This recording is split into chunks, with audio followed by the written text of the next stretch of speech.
Good morning and welcome to the Financial and Administrative Services Committee meeting for February 18th, 2025.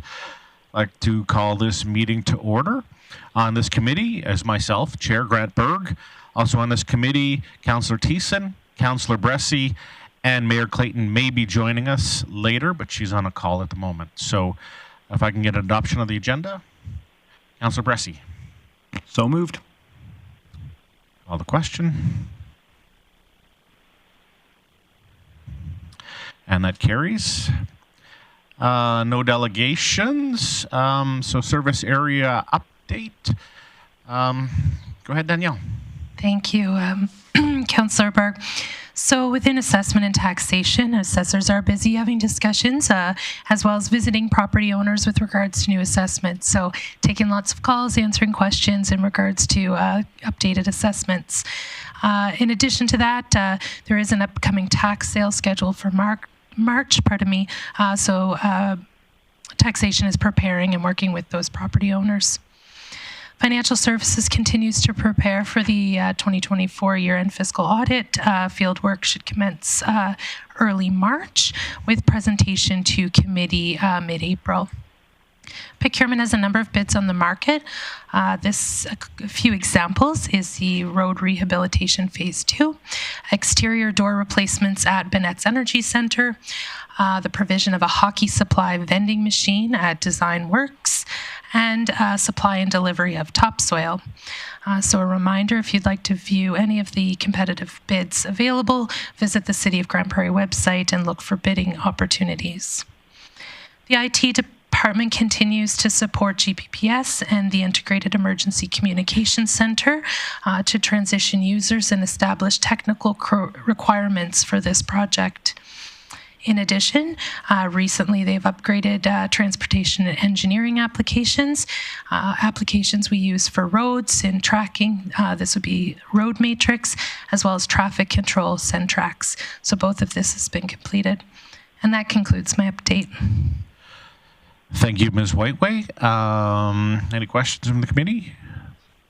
I don't see any. Just one for me, I guess. Again, just around the tax sale that you'd mentioned, what is the date and how many properties are currently listed? I see Mr. Smith in the house. Thank you, Chair Berg. So it is March 14th is scheduled, and on a number of properties, I'll have Mr. Smith comment. Mr. Smith. Thank you, Chair Berg. So we do have a few properties that are left, about a half dozen that we're working with property owners on. Okay, and historically, again, we don't have a tax sale because everyone is working with us? Typically, that is the case. However, this year we may have a couple due to some abandoned properties. Okay.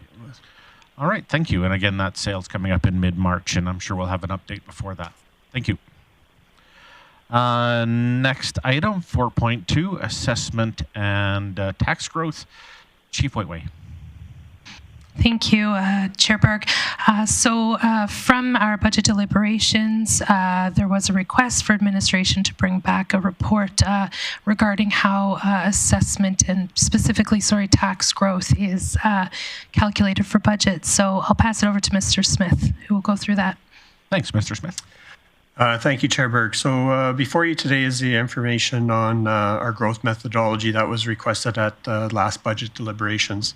So as Council knows, assessment growth generates new municipal tax dollars in the following year. For example, a home that's built in 2024 would be new tax dollars for 2025, as that's the first time taxes would be levied against the home. Annually, the department will prepare an estimate of growth dollars, and this estimate's then used in the upcoming budget and would reflect the amount of new tax dollars that we expect to generate. Due to timelines, this estimate is usually completed partway through the year in August. So in August, assessors will make site visits to properties that are under construction in order to determine what the property status will be at the end of the year. And any property that's completed in August would be known new assessment. Any property that is still under construction or possibly not started yet would have to be estimated based on what the status we think will be at the end of December. Assessors, they work diligently with property owners, project managers, and other departments to determine what a property status may be at the end of December and what projects may also start after the year continues past August. Housing starts would also be projected and estimated to the end of the year as well.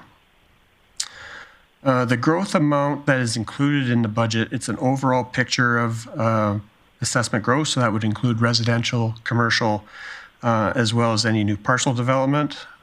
A rise in housing starts would not necessarily equate to a higher growth amount if, for example, there's a decrease in assessment in other growth areas. So, for example, in 2023, we had a couple subdivisions come online that resulted in $180,000 worth of tax growth for 2024. No new subdivisions occurred in 2024 for the 2025 growth estimate. Also in 2024, Municipal Affairs was looking to exempt some affordable housing. So we put in our estimate of $50,000 tax loss that would be coming forward in 2025 as well. So essentially what we looked at that estimate, we found that we were going to be in a $230,000 deficit in 2025 compared to 2024. So we did provide some numbers in our report that showed our estimates versus our actuals, but I do want to just finish up by reassuring committee and council that the growth estimate that we look at, a very thorough job is done by staff based on the best information that we have at our time. So with that, Mr. Chair, I'd be happy to answer any questions. Okay, any questions in committee? Not seeing any. Okay, so essentially, oh no, Dylan?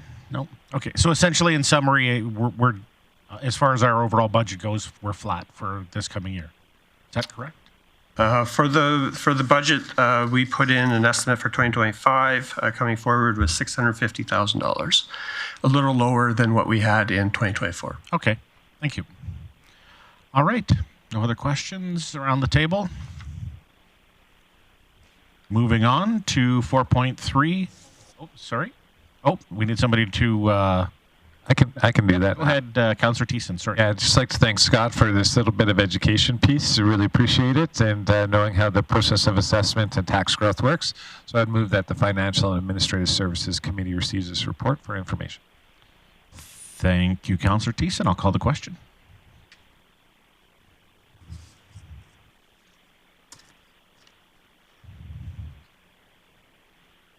Okay. All right, 4.3, Policy 361, Community Enhancement Fund. Chief Whiteway. Thank you, Chair Berg. So I will present the next three items, and I just wanted to intro them by saying how related they are to each other. What we have proposed here today coming forward is the creation of some new policies combining public art into this newly developed community enhancement, and then you'll see the required adjustments to the reserve policy. So they're all very related. This first item, we are recommending that Financial and Administrative Services Committee recommend Council approve Policy 361, the community enhancement as presented. So previously, beautification and any community enhancement projects did not have a specified fund or predetermined funding source and would be included as a budget request for approval during deliberations. It is being recommended to establish a fund that grows incrementally through the allocation of potential annual realized surpluses. This is to ensure that the community enhancement projects are financed without directly impacting the annual tax levy. In conclusion, establishing this fund is a fiscally responsible way to ensure continued investment in the aesthetics of the city's public spaces by having predetermined funding source and parameters on the types of qualifying projects. And administration recommends that committee recommend council approve Policy 361, Community Enhancement Fund. Thank you. Thank you, Chief Whiteway. Any questions? Not seeing any, and from what I understand, this is coming from Council's direction at budget to put some of these forward, and so these are the corresponding policies. So can I get somebody to move on 4.3? Councillor Ressi. Yeah, thank you. I'm happy to move the committee recommend Council approve Policy 361, Community Enhancement Fund, as presented, and just speak to it. I do think that beautification, making our city pretty, is something that deserves some attention, but at the same time, I don't want that to be a part of increasing taxes. So it's great to say, though, that when we manage to find some extra money, when we manage to find some savings or increase revenue, that's a great source to provide some beautification. Also, though, I don't think we've done the best job of actually expending our public art reserve in the past.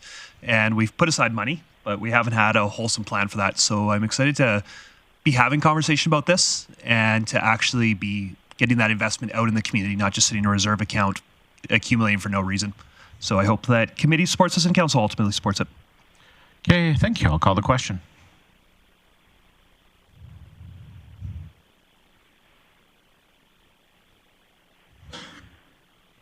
And that carries. And next up, 4.4, Council Strategic Initiatives Fund. Again, Chief Whiteway. Thank you, Chair Berg. So the recommendation this morning is that Financial and Administrative Services Committee recommend Council approve Policy 362, Council Strategic Initiatives Fund, as presented. So last term, Council had identified funds to establish a funding source for strategic projects and priorities. Currently, these funds are referred to as Council's Strategic Initiatives Fund and are held within the Future Expenditures Reserve. These funds are utilized for projects that support Council's strategic plan. So today we're just looking to establish a formal policy to directly support Council initiatives. Previously, there's been no policy outlining this fund and how it should be utilized. So this proposal does provide a framework for this council and councils of the future. And with that, I would take any questions. Thank you. Yep. Councillor Thiessen. Yeah, thank you very much, Chair Berg. Thank you very much for the presentation, Ms. Whiteway. I'm really interested in this because I always wonder to myself, what happens at the end of the term if we don't expend those funds? So I was looking through the policy and I didn't see, or maybe I missed it, but I didn't see any catches to what to do with the funds. So let's say our Council Strategic Initiative Fund, I'm in agreement. I think that Council should have a little bit of money to be able to contribute wherever the need is most in our community that's emergent. But let's say we wind up with $360,000 left over at the end of this year and then we're all gone. What would we do, or how would this policy inform what to do with the rest of those funds? Whiteway. Thank you, through the chair. So my response to that would be that we've established sort of a cap per term. It could be at council's discretion. If perhaps there was $360,000 left, the intention with the $4 million would be that only an additional $3,600,000 would be added to keep that and maintain that $4 million per term. At the end of the day, it is council reserve, so council could choose how they would like to do that. But our intention was to provide that framework of $4 million per term. Mm-hmm. And I appreciate that very much. So, yeah, and just. Yeah, I think somewhere inside this policy we should build it in what the council or what reserve this would be going into. Because right now I assume that if we all leave tomorrow and there's a $360,000, that could be either ponied up for the next council or it could just go back into general revenue. So what are the catches that would prevent that from happening? Thank you, through the chair. I would assume that now that we're establishing a separate fund, it will be specifically identified now as its own fund balance in all financial reporting. So previously, it's always been grouped into the Future Expenditures Reserve. It'll now be right out there what the balance is at all times for council. So that would be one way. And additionally, with the top-ups coming, we can maintain where the balance is, what's been deposited per term to maintain that $4 million threshold. Okay, thank you. Anything else?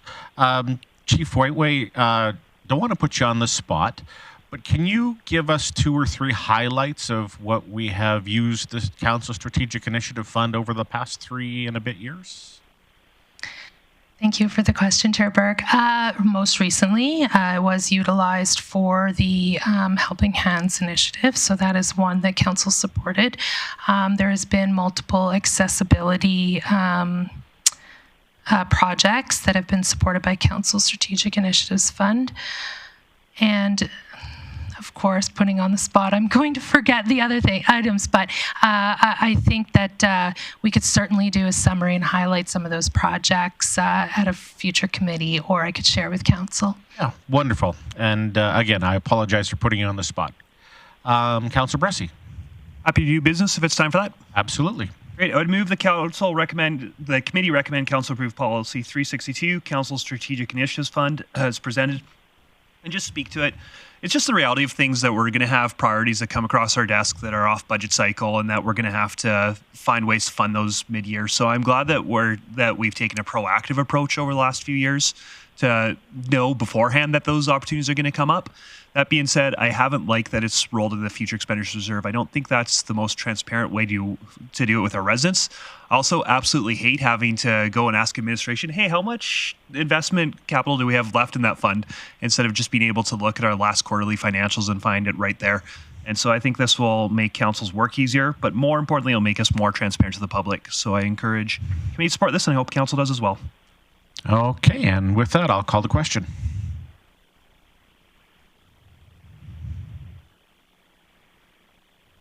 Thank you, and that carries 3-0. No correspondence or other business, so bylaw and policy review.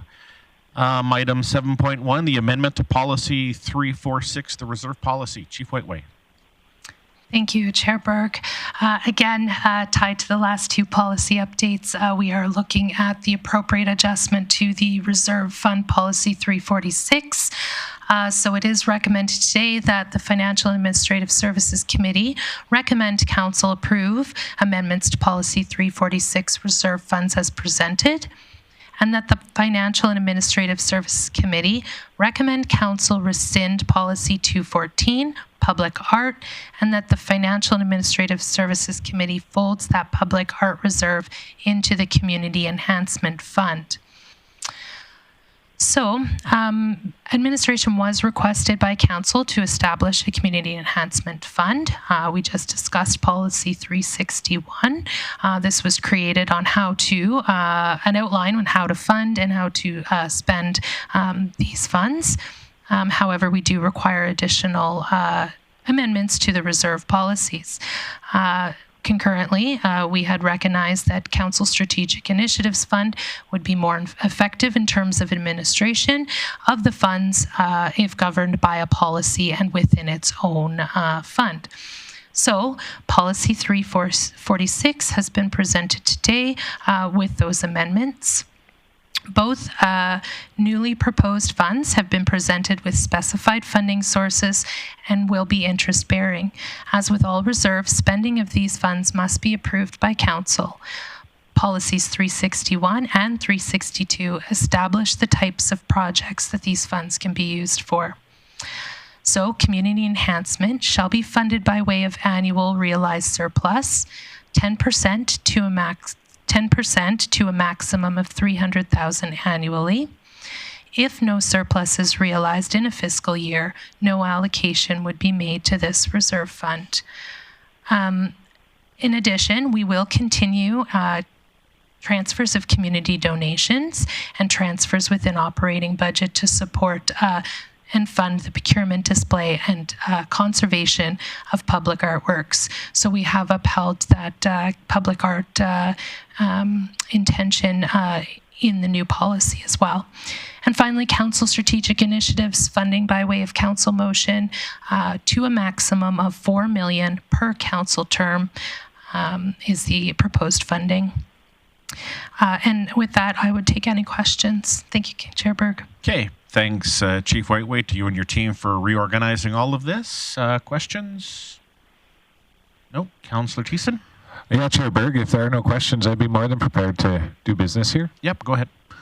Awesome. I would move that the Financial Administration Services Committee recommends Council approve amendments to Policy 346, Reserve Funds, as presented. And I think I'm just going to do these one at a time. I'm fairly sure they'll both pass, but just for the sake of simplicity.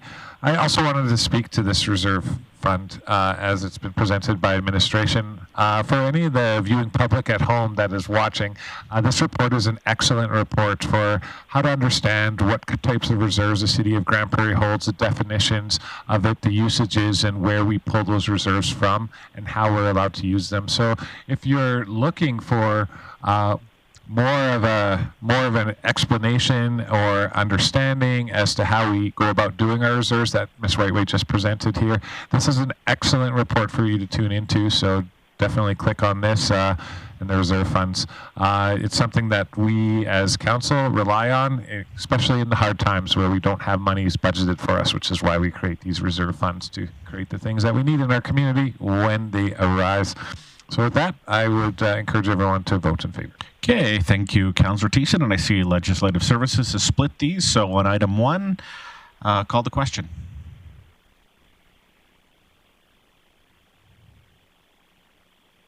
And that carries 3-0. Councillor Thiessen. Request to speak. There we go. Thank you very much, Chair Berg. I would move that the Financial Administrative Services Committee recommends Council rescind Policy 214, Public Art, and that the Financial and Administrative Services Committee folds the Public Art Reserve into the Community Enhancement Fund. Okay, any comments, questions? Nope, all good. I'll call the question.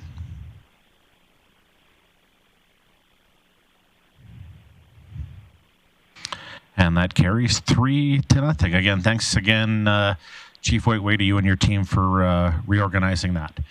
Item number 8, outstanding items. Thank you again, Chair Berg. So we're on track to complete item 1347 in Q1. 1346 was presented and accepted for information, so that item could be removed from the outstanding items list. And 1342 pending approval at council and at the coming meeting. This will remain on track for Q1. Thank you. Hey, thanks, Chief Whiteway. And somebody to make a motion, Councillor Thiessen. Yeah, thank you. People couldn't see it, but I was raising my finger in there with one, as we only have one item left on our outstanding items list, and I would move that we approve it as amended. I'll call the question.